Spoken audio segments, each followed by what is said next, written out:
¿Alguna vez te has preguntado por qué en la escuela aprendimos tan poco sobre una de las primeras civilizaciones en nuestro planeta, la civilización sumeria, por ejemplo?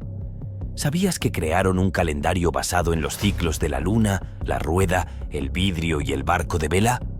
Son la primera sociedad que utiliza canales, crea mapas de sus ciudades y tierras, utiliza maquillaje y joyas antes que los egipcios e incluso crean cerveza con más de 500 recetas diferentes.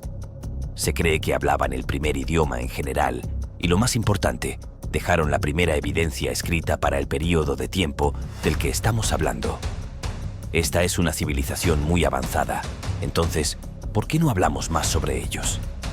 Nos atrevemos a decir que si conocemos bien y profundamente nuestra historia, estaremos muy bien preparados para lo que viene a pesar de todo esto. Hasta el día de hoy, el eterno debate entre historiadores y arqueólogos continúa sobre cuál fue la primera civilización en pisar nuestro planeta y de dónde venimos. ¿Fue la civilización humana creada por unos dioses llamados los Anunnaki?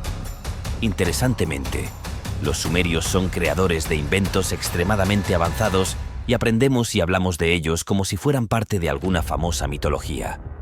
Bueno, si prestáramos suficiente atención a su historia registrada, habríamos conocido una versión completamente diferente de nuestra existencia.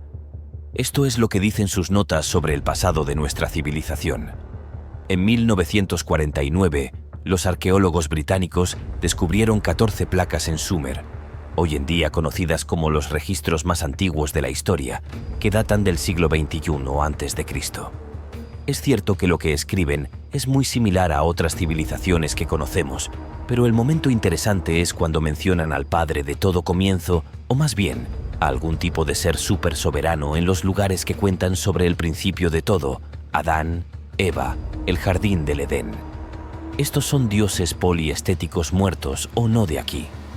Las dos primeras placas explican quiénes son y de dónde vinieron, y la tercera, hasta el sexto día de la creación, luego continúa con cómo la raza humana fue manipulada genéticamente por estos seres y su evolución no está sujeta al capricho del destino, según los propios sumerios. Todo lo que utilizaron como tecnología y desarrollo provino de estas criaturas. Antes de los dioses griegos y egipcios, estaban aquellos adorados por los sumerios en Mesopotamia. Fueron adorados por los sumerios. Su nombre proviene de Anu, el dios principal que gobierna a todos los demás dioses. Eran deidades celestiales, y según los mitos babilónicos, había 300 Anunnaki guardianes de los cielos y 300 Anunnaki guardianes del inframundo.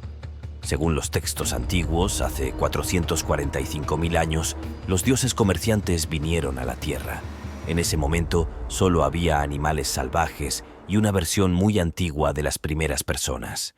Anunnaki también se traduce como aquellos que vinieron del cielo a la Tierra.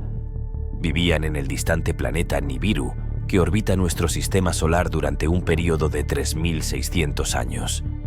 Lo describen como un lugar con un diámetro muchas veces mayor que el de la Tierra, lleno de óxido de hierro, lo que lo hace principalmente de color rojo. Nibiru es un gigante gaseoso de plasma que alguna vez fue verde y hermoso como la Tierra, pero la actividad irracional de sus habitantes lo transformó gradualmente en una esfera ardiente. Su nombre traducido significa el punto de intersección, algo así como una puerta. Se supone que es un asteroide artificial que ha sido utilizado como vehículo y probablemente fue tallado desde el interior, como un cometa o un asteroide. Según las placas, la atmósfera de Nibiru comenzó a deteriorarse y ya no era adecuada para ninguna condición de vida. Para restaurarla, necesitaban un recurso muy valioso, el oro. Aquí hay algunos datos interesantes al respecto. Está comprobado que las nanopartículas, por ejemplo el oro, pueden reparar y restaurar la capa de ozono, prácticamente convirtiéndose en un escudo contra la radiación, lo que explica por qué la NASA utiliza papel de aluminio dorado en sus estaciones espaciales. En 2008, en una cueva en el desierto iraquí, se descubrió una tumba intacta digna de un verdadero rey, llena de todo tipo de tesoros de oro, y en el centro se encontró un sarcófago de piedra negra con inscripciones sumerias. Cuando abrieron el sarcófago, los científicos se encontraron con un gigante de 3 metros con señales de vida desvanecidas, adornado con una gran cantidad de joyas de oro. El momento interesante es que la momia parecía como si se hubiera quedado dormida hace 2 horas, y por supuesto, se cree que esta es uno de estos llamados dioses Anunnaki. Los académicos encuentran similitudes profundas entre los mitos de los Anunnaki y los Nefilim. En 1971, Edward Lipinski publicó un análisis científico de varios textos antiguos, incluida una versión babilónica antigua del épico de Gilgamesh. Todos contienen detalles importantes que revelan la verdadera ubicación del santuario de los Anunnaki en el sentido del pensamiento y la cosmología antiguos del este.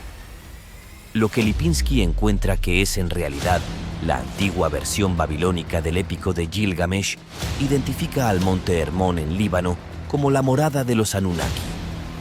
Destaca los versículos del 12 al 21 del antiguo Gilgamesh babilónico que narran la destrucción de Humbaba, el guardián de la proclamación de los dioses, después de que Gilgamesh y su compañero Enkidu penetraron en el bosque y abrieron el santuario sagrado y un barco de los Anunnaki. En las mitologías posteriores, por supuesto, tenemos diferentes ubicaciones para el hogar de los Anunnaki. Lipinski explica que el texto más antiguo de Mesopotamia y el antiguo Canaán del cercano Oriente señalan al bosque de cedros en la montaña Hermón. El bosque de cedros en la montaña Hermón se pueden encontrar rastros de una cultura más antigua que menciona que la montaña era la morada de los dioses y cuyo acceso estaba ocultado por el bosque de cedros, cuyo guardián es Humbaba. En nuestra opinión, la montaña estaba en el Líbano. Por lo tanto, la parte sur del Antilíbano es probablemente la montaña donde vivían los Anunnaki, según la antigua versión babilónica del épico de Gilgamesh. Así, la montaña Hermón se suponía que era el hogar de los dioses. Lipinski también señala que la montaña era muy importante. Dice que es una montaña cósmica que conecta el cielo y la tierra. El mismo concepto está oculto en un episodio del libro de Enoc, en el que los hijos de Dios, los seres celestiales, se reúnen en la cima del monte Hermón porque esta es la montaña de los dioses.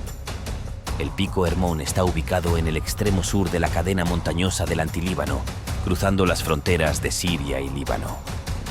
El pico más alto de Hermón alcanza los 2.832 metros y la zona está llena de antiguos altares y santuarios, y algunos de ellos fueron utilizados en la época de Constantino el Grande. Cuando los Anunnaki llegaron, podían vivir durante miles de años, como decían, en la estación minera de oro llamada Estación Eridok, uno en el Golfo Pérsico, bajo el liderazgo de Enki. Lo curioso es que no estaban solos y se llevaron a otra raza a la que llamaron Ege, que trabajaba como esclavos y extraía oro para los Anunnaki. Estas historias coinciden con las placas babilónicas del siglo XVIII a.C., cuando los dioses humanoides llevaban las cargas y la carga, y la producción de los dioses era grande. Después de mucho tiempo, siglos de trabajo, Ege decide oponerse a sus amos, pensando que tienen alguna posibilidad de oponerse. Pero adivina qué, están brutalmente equivocados. La derrota destruye casi toda la raza, dejando a los Anunnaki sin mano de obra. Pensando en nuevas opciones, el maestro de todos, Anu, ordena a su hijo Enki que cree una nueva raza genéticamente, una raza de esclavos lo suficientemente inteligente como para enfrentar el trabajo tecnológico, pero al mismo tiempo para obedecer a los Anunnaki. Toneladas de experimentos eventualmente llevaron a un resultado exitoso: el híbrido entre el hombre de las cavernas, Homo erectus, y los propios Anunnaki, el híbrido que conocemos muy bien hoy en día, conocido como Homo sapiens. Las placas describen a este primer híbrido o hombre como Adapa. En hebreo, Adamu significa humano. Los Anunnaki continuaron su trabajo colocando a Homo sapiens en las tierras de Mesopotamia. La palabra semítica Abod significa literalmente trabajar para alguien o algo. Según estos textos antiguos, los Anunnaki, que sabemos que han vivido durante miles de años, son incluso mucho más altos que los Homo sapiens, prácticamente gigantes, porque el significado de su existencia era servir a los Anunnaki. A cambio, aprendieron muchos aspectos sociales y tecnológicos. Debido a que Homo sapiens redujo sus habilidades, era necesario que pudieran reproducirse, lo que posteriormente llevó a la sobrepoblación y la mayoría de aquellos que habían sido expulsados de sus hogares comenzaron a contar la historia del jardín del Edén y de cómo fueron expulsados del cielo a la tierra. Con el paso del tiempo, nuestra civilización se vuelve cada vez más inteligente y algunos de los Anunnaki estuvieron en contacto con la gente. El resultado de estas interacciones amorosas se llamaron Nefilim.